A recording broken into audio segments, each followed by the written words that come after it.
Hello Cloud Gurus and welcome to this lecture or this section of the course. What we're going to do is we're going to build a fault-tolerant WordPress site. We're going to basically use all the knowledge that we have learned in the previous sections, and we're going to make this WordPress site sit on an EC2 instance. It's going to be across of a fleet of EC2 instances that uses auto-scaling, and we're going to have the backend database on RDS using multiple availability zones. And then we're going to go through and we're going to start terminating instances and databases and see what effect it has on our website. So this is a lab. You will need to log into the AWS console. Before you do that, I just want to give you an overall architecture of this WordPress site. Now, by all means, this isn't necessarily what you should do in production. This is simply just a demonstration of all the different skills and technologies that you have learned so far in this course. So we're going to install WordPress on our EC2 instances. These are going to be behind an auto-scaling group, which will be behind an Elastic load balancer. We're going to use an application load balancer. And then essentially these EC2 instances, as they spin up, they're going to download the code from our WordPress site. And every time we do an update to our WordPress site, maybe it's a new blog, that's going to push all our media assets into another bucket. So all our photos will be stored in a media assets bucket. And this will basically, we'll have a CloudFront distribution in front of this media assets bucket. So when people go to access our WordPress site and they're accessing our images, they'll be actually accessing CloudFront rather than the images on EC2. We're going to do that using a URL rewrite rule. So I'll show you how to do that. Don't worry, you don't need to know how to program or anything. We're going to supply you with all the code. And then our database is going to be a multi-AZ database on an RDS MySQL instance. And basically, it's going to be completely fault tolerant. So if we go in and terminate this EC2 instance, another EC2 instance will spawn and take its place. Likewise, if we terminate the production database, multi-AZ is going to kick in, and our backup database will come live. We are going to have maybe a minute's worth of downtime or so, but while endpoints update, etc. But it shouldn't be very long at all. So let's go ahead and get this environment set up. You'll need to log into the AWS console. I am going to register a domain name for this. That is entirely up to you. If you don't want to register a domain name, you can just use the application load balancer's DNS address. So let's go ahead and log into the AWS console. Okay, so here I am in the AWS console. I'm going to do everything in Northern Virginia. I'd suggest you choose the same region as me, just so it all works. And the very first thing we're going to do is we're going to go over and set up some security groups. So if we go all the way down to networking and we go down to VPC, I'm just going to set up 2 new security groups. You may already have security groups that you already want to use, but basically I'm going to create my web DMZ. So I'm going to call this web DMZ and web DMZ, and I'm going to do it into my default VPC. And this is where I'm going to open up port 80 and port 22. And then the other one I'm going to create is my RDS security group. So RDS SG, RDS SG. I'm going to go ahead and hit yes, create. Just click in here, and that is now creating. So the web DMZ, let's go through and open up our ports. So we'll just go over to our inbound rules and we'll go edit. And I'll just scroll down here. What I want to do is I want to open up HTTP. My source, I'm just going to say o.o.o.o/o. Just copy and paste that into my clipboard. And I'm going to go and add another rule. I'm going to open it up for SSH as well, so port 22, and just paste it in here. And that's it. I'm going to go ahead and hit save. So we've set up our web DMZ security group. This is where our EC2 instance is going to go into. If we go over to our RDS security group, this is where we're going to deploy our RDS server. We need it to be able to talk to our web DMZ over the MySQL port. So we want 3389, 3306. So here, MySQL. And again, the source, instead of doing it open to the world, I'm just going to enter in my security group. So SG, and then it is -10. It's that one, my web DMZ. Go ahead and hit save. And so that has now opened up MySQL to our RDS security group. So we've got our 2 security groups set up. Let's go ahead and provision our RDS instance. So we'll go over to RDS under databases. And we're going to go ahead and if you haven't already launched one, you'll see this splash screen. So go ahead and hit Get Started now.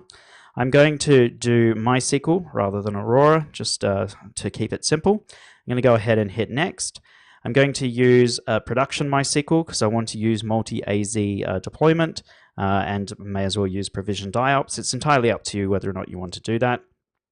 It won't be in free tier, but I am going to do a multi-AZ deployment, which you could see down here. So multi-AZ. The DB instance class, I'm going to use a T2 micro, as small as possible. Provisioned IOPS, I probably don't want provisioned IOPS, so I'm just going to say I want 20 gigs of general purpose SSD. It's going to cost me $30 a month. That's okay because I'm only going to have this running for the duration of this lab, so hopefully it won't cost me much at all. And for the DB instance identifier, the username, the password, the DB instance, I'm just going to do a Cloud Guru to keep it simple. So a Cloud Guru, a Cloud Guru, and a Cloud Guru. Go ahead and hit Next. And then I'm going to go over here. I do not want this publicly accessible. I want it to be deployed into my default VPC. I'm going to choose existing VPC security groups. So I'm going to choose my RDS security group. And then my database name, I'm going to call it a Cloud Guru. I'm going to leave everything else as default. I don't want encryption. This DB instance class doesn't support it because it is a T2 micro. I'm going to leave backups on. I'm going to disable enhanced monitoring because I don't need it. I'm going to leave everything else as default and go ahead and hit Launch DB Instance. Now that's going to take about 5 minutes or so to launch. While that is being launched, let's go over to S3 and create our 2 S3 buckets. So I'm clicking on S3, I'm going to create a bucket and I'm going to call this a Cloud Guru WordPress. And then this will be our code. So this is where we're going to store all our WordPress code. Hopefully that is going to be available. No, someone has taken it. Thanks a lot. So a Cloud Guru WordPress code, and then I'm just going to put my initials RJK. So hopefully that will work. Yeah, there we go. And then I'm going to go and create another bucket. So a Cloud Guru media, and then assets, and then RJK, and go ahead and hit create. And there we go. My middle name is Johannes, by the way, in case anyone is wondering. I always wanted to go to Johannesburg ever since I was a kid because it had my middle name. It's in South Africa, and I was able to actually go about almost 10 years ago now. So let's go back over to services. So we've created our 2 S3 buckets. This is where we're going to store our media assets. So these will be our images. This is where we're going to store all our WordPress code. Let's go over to network, and we're going to go down to CloudFront, and we're going to create a CloudFront distribution for our media assets because creating this can take a bit of time. So I'm going to go ahead and get started. I'm going to call the origin domain name is going to be a Cloud Guru Media Assets. So that's the path or the domain name that we're going to use. The path we're just going to leave as blank. Restrict bucket access, we're going to say yes, and we're going to use an existing identity, and I've already created an origin access identity before, so I'm going to use that. You could just create a new one. Actually, just create a new one. I'll just leave it as that. Grant read permissions. We do want to update the bucket policy, so we're going to make sure that, that we'll be able to read the assets in this bucket. I'm going to leave everything else as default and scroll all the way down, and that is it. And I'm going to go ahead and create my distribution. And so that is now creating. It's a bit weird how it just jumps to this private content screen, but if you just go back to your distributions, you'll see that it is starting to be created there. And then the next thing that we're going to do is Route 53. So this bit is optional. If you haven't used, if you don't want to go out of free tier, you can just use the load balancer's DNS name. I've got some hosted zones from other courses, so I'm going to use the imacloudguru.com. So I'm going to use that as our DNS name. You can do whatever it is that you want. If you do want to register a domain name, just click on here, registered domains, and then click register domain, and then you'll be able to go and add your own domain name in there. It can take up to 3 days. For it to register, but usually it should be done in about 10 or 15 minutes.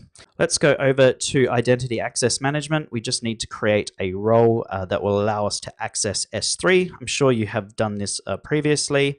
I certainly do have an S3 admin access role, but let's just create one anyway, just so you can see how it's done. So we want the service is going to be EC2. and just go ahead and hit next. And then the policy that we want is just if you type in S3 in here, S3 full access, go ahead and hit next. I'll call this role my WordPress role for EC2. And I'm going to go ahead and create the role. So that has now created the role. Let's go over to EC2 and we're going to create our EC2 instance. So I'm going to go ahead and launch this instance. I'm going to use the Amazon Linux 2 AMI. Now this is quite important.